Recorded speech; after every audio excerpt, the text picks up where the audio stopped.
Under medical issues, first of all, the brought in dead patients. Sometimes the patients are brought to the hospital by the relatives without knowing the fact that the patient is already dead. They don't know. Maybe in the ambulance itself patient has died. But they will come to the hospital and they ask the casual medical officer to see the patient. When the casual medical officer sees and declares that he is already dead, the problem starts. Because all of a sudden the patient attenders could not digest the fact that this relative is dead. Then the problem comes with the issue of death certificate. How to give death certificate? Relatives will ask for the death certificate. Without seeing the patient, without treating the patient, hospital can give the death certificate? Can you give? No. Then what to do? If the patient attenders insist on you to give the death certificate, what is the procedure? Then you have to admit, if you want to give the death certificate, you have to inform to the police and then hand over the body to the police for postmortem. Then most of the relatives will not accept for the postmortem. Then what to do? Then you have to refuse for the death certificate. So then the casual medical officer has to play a vital role in convincing the patient. If at all if they insist, you have to give the death certificate stating that the cause of death is not known, and then hand over the body to the police. Other one is critically ill patients. Most of the doctors are working in ICU, and then in ICU most of the patients also, they are very critically ill. And generally what we do is, when the patient is critically ill, the doctors or nurses, to convince or to pacify or to console the patient attenders, they always say that the patient is stable and patient is recovering, patient is doing well. But within 2 hours, the medical officer comes and says the patient is dead. Then the problem starts. Till morning he was all right. Why all of a sudden the patient is died? So, better when the patient is critically ill, not to give so much of hopes to the patient attenders. At least the medical officer should talk to the kith and kin or the close relative, explain what is the exact condition of the patient. Then there will not be any problem. And second issue starts, patient died at 10 o'clock and the sister asked the patient attenders to go and bring their medicines at 10:30. Because medicines what they have already used for the patient, taking from the crash cart, the sister or doctor will ask the patient attenders to replace the drugs. Then the patient says that the patient is already died at 10 o'clock. Why you are asking me to buy the medicines at 10:30? Then what will happen? You know that thing, and already movies have come. They say that thing is hospital is making money on dead body. So these are all the issues where generally every administrator or medical professional, they face these things in day-to-day administration. Better don't ask the patient attenders to buy the medicines once you declare the patient is already dead. What you have to do is kindly include what are all that you have done, procedure charges or the medicines, better charge include in the bill under the column drugs used in the ward. So that you will not ask the patient attenders to buy the medicine, so they will not feel any bad. So other issue is hospital acquired infection. Generally the survey says that 4 to 6% of surgical and medical patients are getting the hospital acquired infection, that are nosocomial infections. And in ICU, more than 16 to 18 patients are getting this hospital acquired infection. And most of the patients are spending more money not for the original disease, because of the hospital infections. Millions of dollars every day the patients are paying in the ward, not because of their ill, because of the hospital infection. Then how to stop this infection? First of all, we should know what are the sources for hospital acquired infections. One is the surface, the other one is the air, third one is the linen, and fourth one is the touching the patient. And surface cleaning and air filters and proper cleaning of the linen, everybody can do. When the question comes for hand hygiene, the survey says any hospital, if you say the paramedical people will follow, 80% of the paramedical will follow the hand hygiene, and 50 to 60% of the nursing staff will follow the hand hygiene. But unfortunately, the clinicians, 30 to 40% only they follow the hand hygiene. And before and after, if they want to wash their hands with some sterilim or something, to take 20 seconds for each wash, which they will avoid. So then the patient will get these infections. The other one is the medication errors. As Gyani sir and everyone, they say the thing is medication errors. And one is the wrong medicine. Even if you give wrong medicine, wrong dosage will be there. Suppose wrong medicine, right dosage, wrong time. Sometimes right medicine, right dosage, right time, but unfortunately the wrong patient. So then medication error starts. As he said, 5.2 million people or something like that, they are dying because of the medication errors. So what to do to avoid these medication errors? Better avoid the verbal instructions from the clinicians and insist on the capital letters for the prescriptions. Most of the prescriptions we don't understand. Only the pharmacist only can understand the clinician's prescriptions. Some doctors even they don't read even after when the patient goes back what he has written. So unfortunately the handwriting is so much. So it's better to insist on the capital letters for the prescriptions. And most of the look like and sound like medicines will be there in pharmacy and in the drugs. It's better to maintain the separate rack for these type of drugs like ketonov or ketamine or something like that. It's better to maintain the separate rack for this type of medicines. And redo tests. Sometimes we ask the patient to go for the redo, like lab test and X-ray test, because we have misplaced the sample or the blood sample is light. So many reasons will be there. If you ask the adult for redo the test, they don't mind. But when you ask the child patient to go for the blood test, the parents will come immediately saying that why should I give blood again for my child? Not because giving the blood is not a problem there, but only because his child will cry. When the child cries, parents cannot tolerate. So you must be very, very careful when you are taking the blood for the children. And secondly, cost is also involved in the redo test. And MLC cases.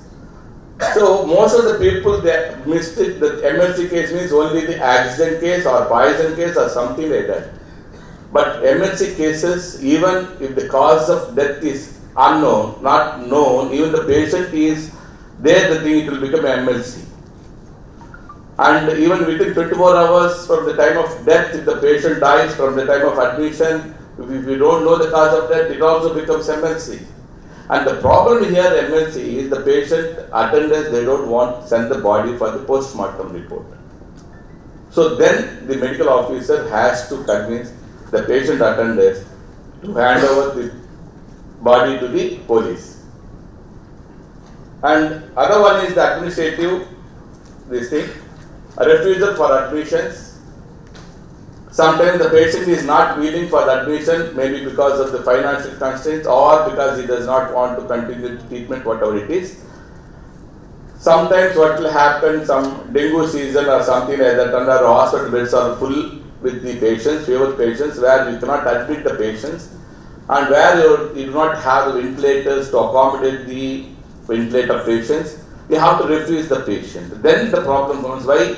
Because of the loyalty I came to your hospital. How can you refuse my patient? So it's better always keep like what we have done in our ICU, 32 beds, what we have done, we kept 2 beds only for the emergency purpose. We don't keep more than 2 hours in that bed. Immediately we shift the patient to the respective wards or respective thing, or we do preliminary things and then we transfer the patient to some other hospital where the similar facilities are available. And second one is estimate cost of treatment.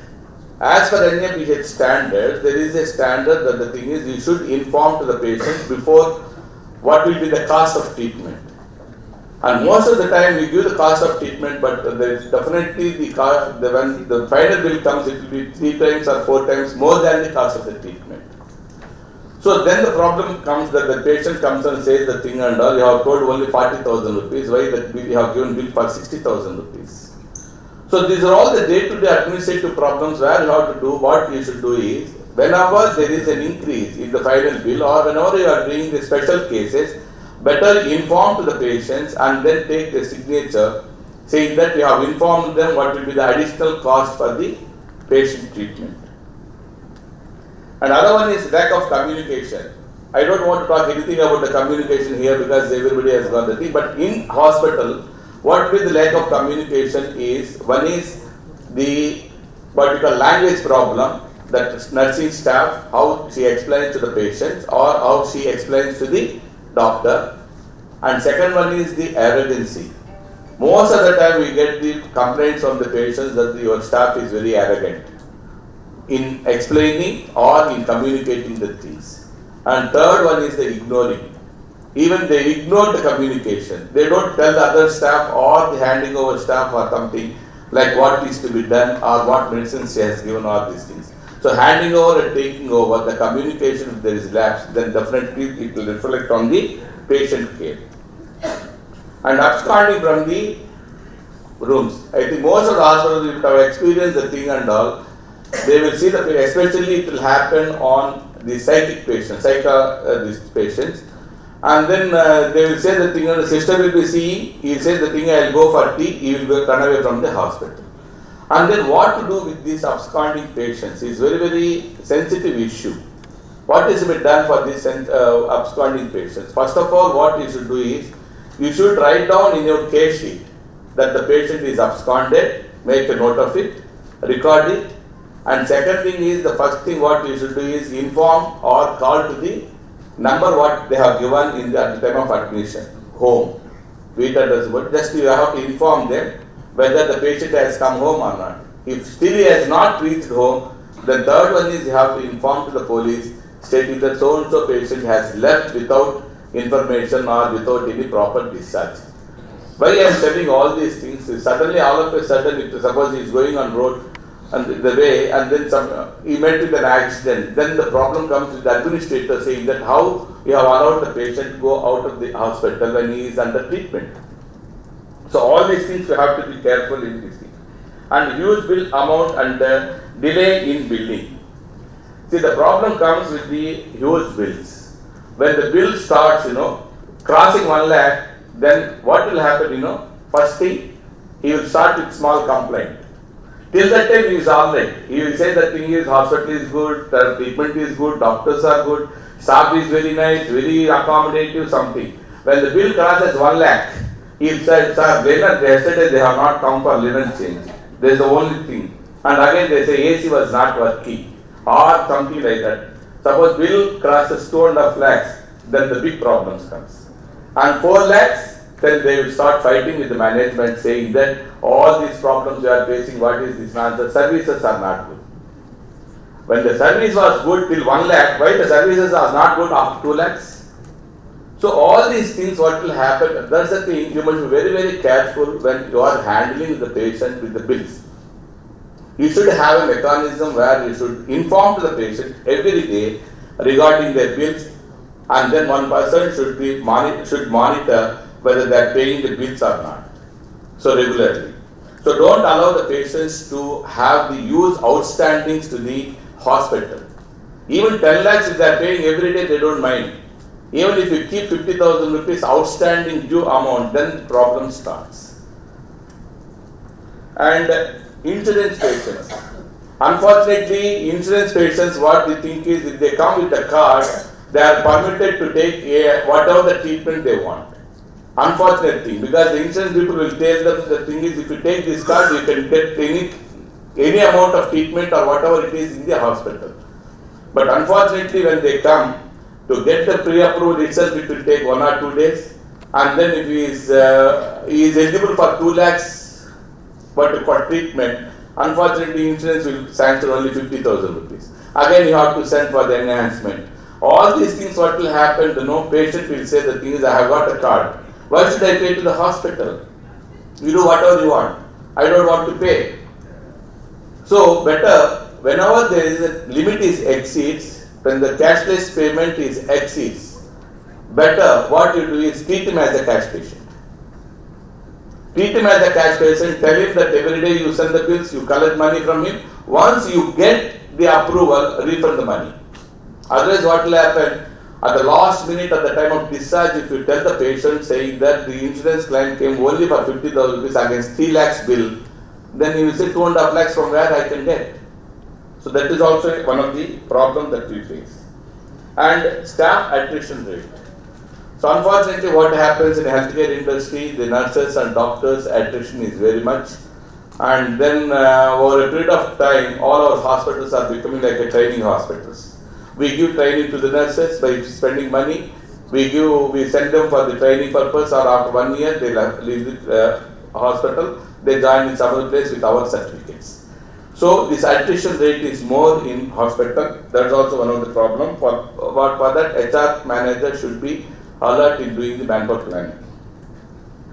And other thing is financial issues and bill discount. That's what already I have discount. And other one is the insurance claims, inadmissible items, and then entire bill is not eligible. Sometimes co-payments will be there, and the TPA help desk should be very, very active and efficient to deal with the insurance patients, to explain or in explaining the eligibility and what is to be due to the hospital. And outstanding payments, that's what actually already I have explained. Don't allow the patients to have more outstanding bills in the hospital. It will be very difficult to collect from the patients at the time of discharge. And bad debts from the insurance companies or from the corporate. What is the role of administrator? Now, the thing is, one is the motivation. You have to motivate employees, not by giving simply the salary or promotions. And then you have to create more self-motivated employees in our organization. If you create self-motivated employees, that people should work for the institution, for the people. And also employees should have the feeling that you are there only for them. If they feel the thing is no one is here in our institution to listen my problems, definitely they will leave. Like what he has said, so many factors, the previous speaker has told about the motivation. Not only money and other things, but you have to create a feeling among the employees that you are there sitting there an administrator only to look after their problems. Don't refuse any employee in our institution when they come for some problem or other, some solutions or some suggestions. And other one is the training. As I said earlier, training has become like, it is very, very essential. You should have the training schedule, and then monthly, and then give training to each and every employee, like BLS, ACLS, firefighting, so many training programs are there. So you must be having the training schedule. And then after giving all the training, there is no guarantee that employee is going to be with us. And communication, as I said, communication skills, you have to develop the communication skills. And the counseling. Counseling is very, very important. We have put counselors for that purpose, patient counselor. Even now recently I made one drastic thing that, surgical unit, I have appointed one counselor for surgical patients. Generally what will happen, the surgical patients, they don't know what type of surgery is going to undergo, and then what is the cost of the surgery, and then what type of surgery that is undergo, whether it's general anesthesia or spine anesthesia, nobody knows. And no one will explain to the patient attender what is going to happen or something. So I have appointed one counselor only for this purpose, that all the patients who are posted for surgery, what we have done is that nursing staff, she will counsel the patient, what type of surgery, what is the thing, how long it will take, how much it costs, all these things. Now really I am telling, for the last 3 months, the complaints from the surgical patients have come down drastically because she is counseling all the patients who are undergoing the surgery. The other one is the medical audit. I will take 5 minutes, so I know that everybody is hungry, so that we will also go for the lunch. And medical audit. See, medical audit is very, very important, and then it should be an effective medical audit. Not just like that audit purpose, don't do. For NABS purpose, don't do the medical audit. Medical audit should be very, very effective, and then you should have a criteria for selecting the case sheets. What type of case sheets you can take for the medical audit? Number one is the long stay. Who is staying in our hospital for more than 1 month or 2 months or 15 days, 20 days, and then who is paying huge amounts, or who is seen by many doctors. Why particular patient is seen by 7 consultants? You should take that case sheet for medical audit. Because why 7 consultants have seen? Why all 7 consultants are continuing to see the patient? Referral cases are different. By all 7 patients, consultants are seeing every day. Then the cost will go up to the patient. So you select the thing and all, and huge bills, wrong this thing, and then death cases. All of a sudden, if the patient dies, why these died thing and all. You take some criteria and then have the medical audit effectively. Not only audit, and kindly ask the person who is responsible for the thing and all, and then inquire and counsel them and then tell them the further how to improve these cases. And other one is the good key indicators. Key indicators are very, very essential to maintain the standards. As for NABH also, they have given the key indicators. Key indicators are nothing but some standards to control or to compare your work with the key indicators. For example, turnaround time is there. How much time each patient will take to see the consultant, or how much time he is taking to get the blood test done, or how much time it takes for the whatever the X-ray or something. Turnaround time you can take, or something. What is the redo test? Also one of the key indicator. And all these things you can have. But unfortunately, most of the hospitals are accredited here. They think that the thing is, once they pick the key indicator, that is enough. No. Once you achieve that key indicator, create your new key indicators.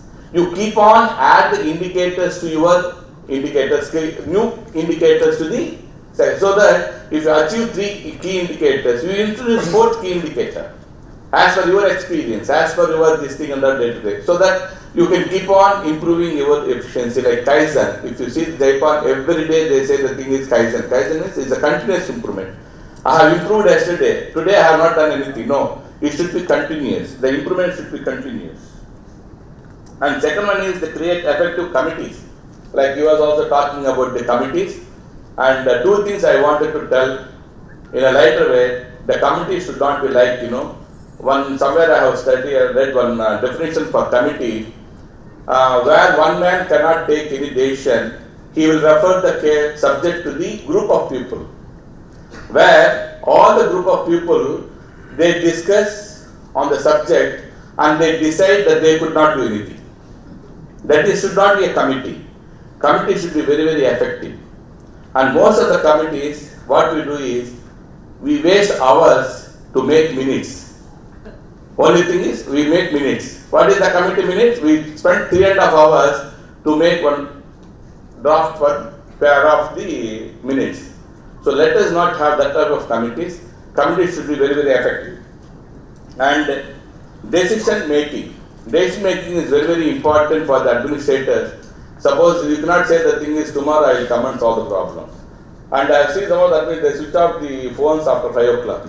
But I am sorry, whoever switch off their phone by after 5 o'clock, they are not supposed to be there. They are not fit for the administrators. Because sometimes the electricity, the cable will burst. You will get a call from the hospital. You can't say that tomorrow I will come and rectify the thing and all. So you have to solve the problems then and there.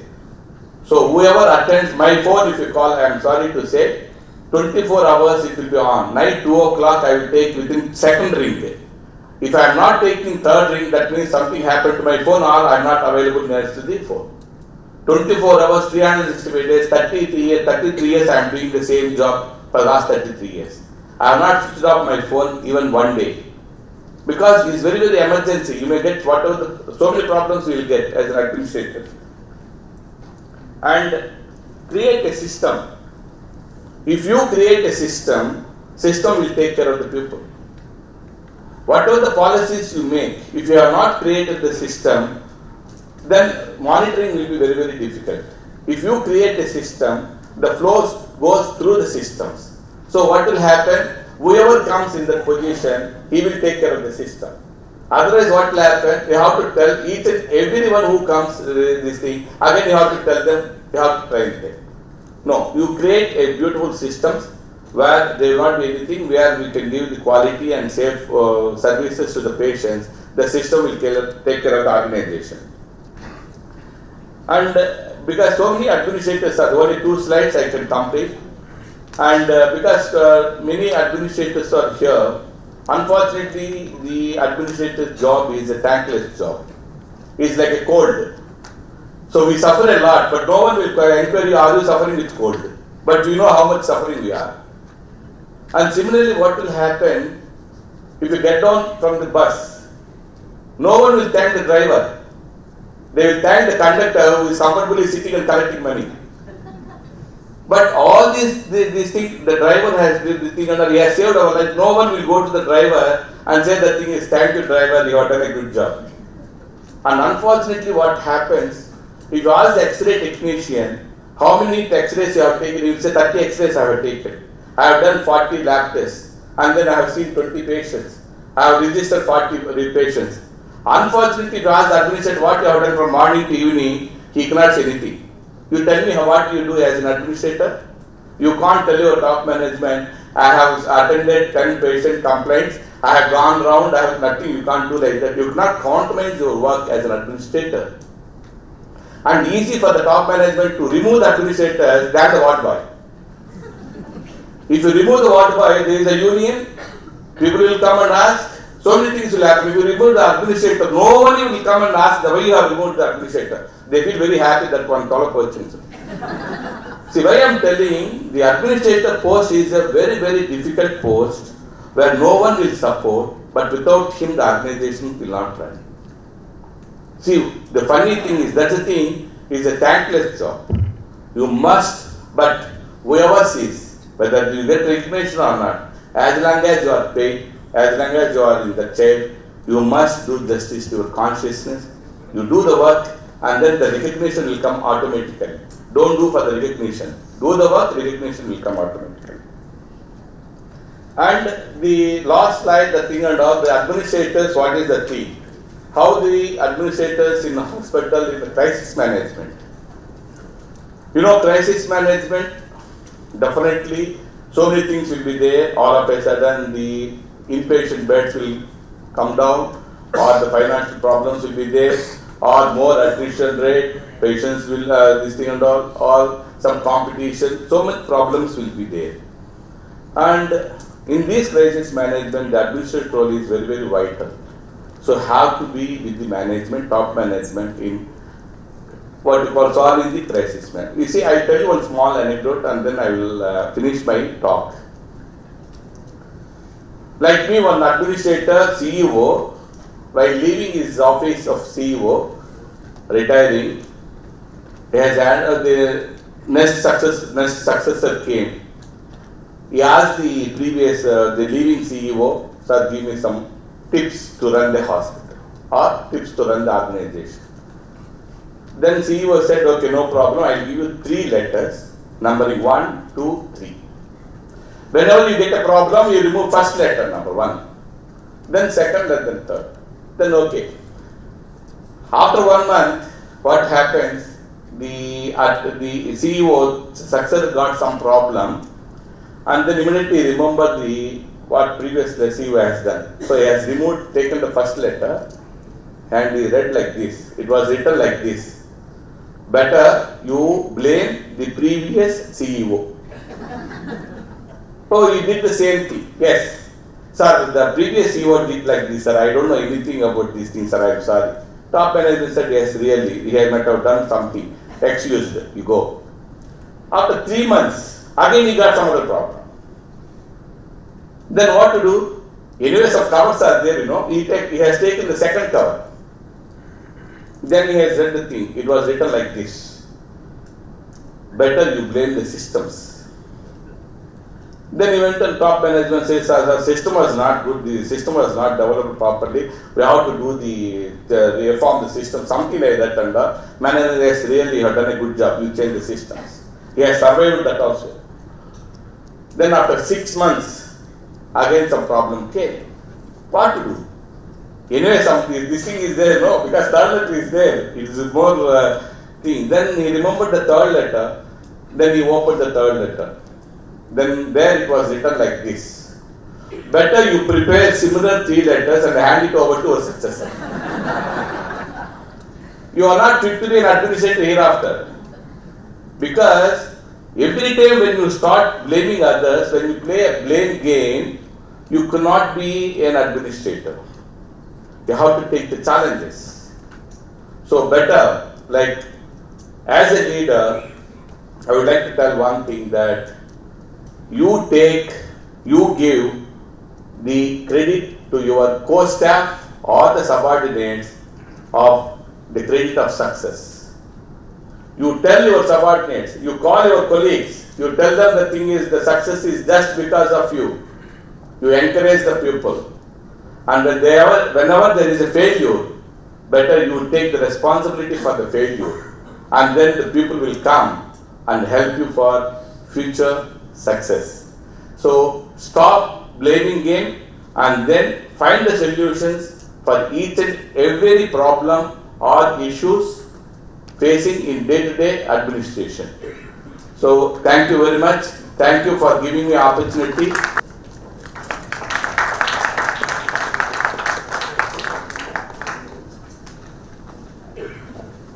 Thank you, sir.